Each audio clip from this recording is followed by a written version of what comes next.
भविष्य दृष्टा, पत्रकार, कुशल राजनीतिज्ञ, उच्च कोटि के संत, महामानव और महान दार्शनिक, ऐसे व्यक्तित्व के धनी थे पंडित दीनदयाल उपाध्याय।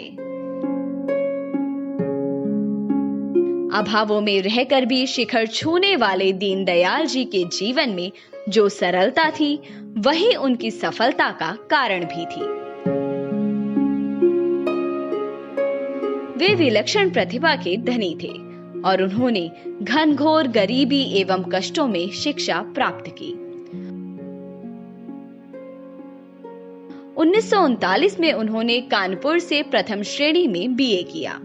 वहीं उनका संपर्क राष्ट्रीय स्वयंसेवक संघ के उत्तर प्रदेश के प्रचारक देवरस जी से हुआ। इसके बाद वे संघ की ओर खिंचे चले आए। संघ के तृतीय वर्ष की बौद्धिक परीक्षा में उन्हें पूरे देश में प्रथम स्थान मिला। उन्होंने प्रशासनिक सेवा की परीक्षा में भी प्रथम स्थान प्राप्त किया, लेकिन उसे छोड़कर संघ के प्रचारक बन भारत माता की सेवा में जीवन लगाना ही उन्होंने श्रेष्ठ समझा। 1942 से उनका प्रचारक जीवन लखीमपुर से शुरू हुआ। 1947 में वे उत्तर प्रदेश के सह प्रांत प्रचारक बनाए गए। डॉक्टर श्यामा प्रसाद मुखर्जी नेहरू की मुस्लिम तुष्टीकरण की नीतियों के विरोध में राष्ट्रीय विचारों वाले एक नए राजनीतिक दल का गठन करना चाहते थे। डॉक्टर श्यामा प्रसाद मुखर्जी ने संघ के तत्कालीन सरसंघचालक श्री गुरुजी से संपर्क किया। तब श्री गुरुजी ने दीनदयाल जी को डॉक्टर श्यामा प्रसाद मुखर्जी का सहयोग करने को कहा। इस प्रकार भारतीय जनसंघ की स्थापना हुई।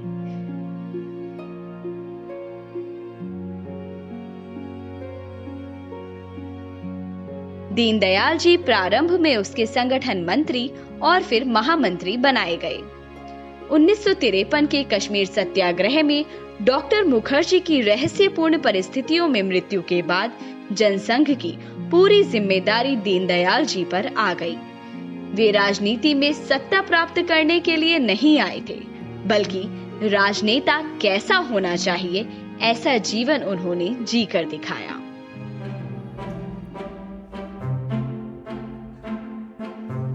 एक पत्रकार के रूप में भी दीनदयाल जी ने राष्ट्रवादी विचारों का प्रचार प्रसार करने में बड़ी महत्वपूर्ण भूमिका निभाई। दीनदयाल जी ने पत्रकारिता एवं लेखन के क्षेत्र में भी अभूतपूर्व कार्य किया। राष्ट्रधर्म, पांचजन्य, ऑर्गेनाइजर एवं स्वदेश समाचार पत्र एवं पत्रिकाएं उन्हीं की देन हैं। इसी वर्ष फरवरी में उत्तर प्रदेश के चंदौली में पंडित दीनदयाल उपाध्याय की 63 फीट ऊंची प्रतिमा का प्रधानमंत्री नरेंद्र मोदी ने अनावरण किया। आज एकात्म मानववाद के सिद्धांत और उसके अनुकूल शिक्षा और संस्कृति पर सोचने की आवश्यकता है। आज भारत दुनिया का सबसे बड़ा लोकतंत्र कहा जाता है, लेकिन इसकी सार्थकता तब है जब हम पंडित दीनदयाल उपाध्याय के एकात्म मानववाद दर्शन के अंतर्गत समाज के अंतिम छोर पर खड़े अंतिम व्यक्ति को इसका अनुभव करवा सके।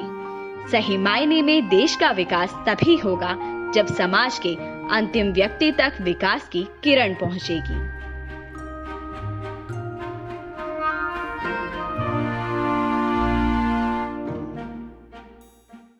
यदि आपको हमारा ये वीडियो पसंद आया तो इसे लाइक करें, शेयर करें और चैनल को सब्सक्राइब करना न भूलें।